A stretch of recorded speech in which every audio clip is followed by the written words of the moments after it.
কাটেছিল। এত বড় গান আমার বাবা কাটেছিল? তোর বাপ কাটেছিল? আমার বাপ এই এত মাটি ফেলেছিল কর নেই। এত মাটি আমি খাইছিলাম সালারি করে দাম ওই টাকা। তাতে কিস কিস করেছিল না? যদি আর একটা কথা কইছিস তো তোর মুখ আমি সুতো দিয়ে সেলাই করে তো বলে দিলাম। হ্যাঁ তাহলে আমি শ্বশুর বাড়ি যাই তো চাবা খাবো না কেমন মারবি?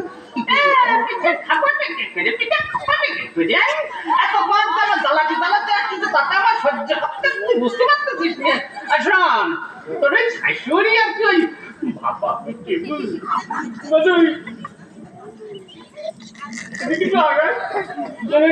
বাবা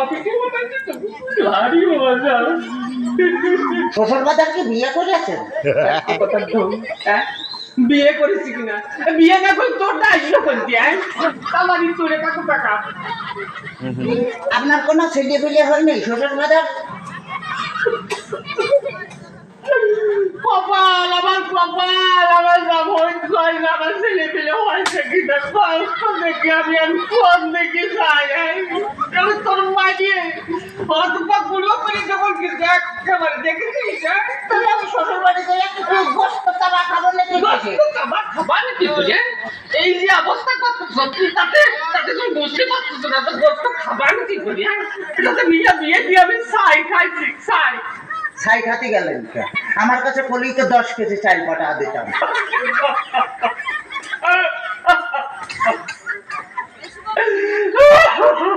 কাঁদতেছেন শ্বশুর বাজার? ও আচ্ছা আমার যদি কথা বলিতে তোর আমি একদম সাথে দিয়ে পাইলে দাঁত ভাঙি বেলা তোর একেবারে দেখছে না। ওই তাহলে তো বলে আমি তো দাঁত ফেলা দিলে আমি গোস্ত চাবা খাবো না কেমন লাগে? তোর দোহাই লাগে আর কথা কইছে তোর দুইটা বাপে ধরেছি তোর দুইটা পায়ে ধরেছি আর কথা কইছি আমি কথা কইছি। চল এই ঘটনা হচ্ছে কি যে এভাবে দোকান যদি করিস তাহলে আর আমি পারবো না। আমি 68,000 গ্রাম মেয়ের বাপকে বলবো যোগো মেয়ের বাপরা তোমরা আমার মতো এইরকম হারামি কথা সওয়ালের সাথে মেয়ে বিয়ে দিয়ে না।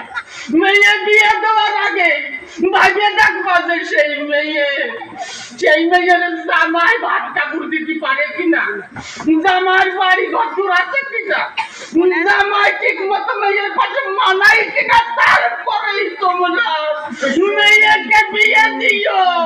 শ্বশুর বাজার শ্বশুর বাজার আপনি কি ডাক্তারাই অভিনয় করতেছেন?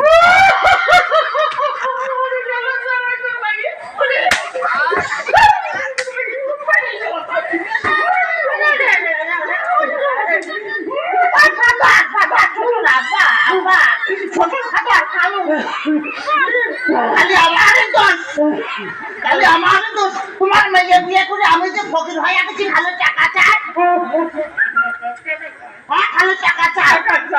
আজ 1,000 কাল 1,000 পরশুদিন 5,000 তারপরে 10,000 খালি টাকা চাই আর টাকা চাই। তোমার মেয়ে আমার ফকির বানা ফেলেছে। ফকির বানা ফেলেছে? বলে এত টাকা মেয়ে করে কি? টাকা কি করে তা আমি কি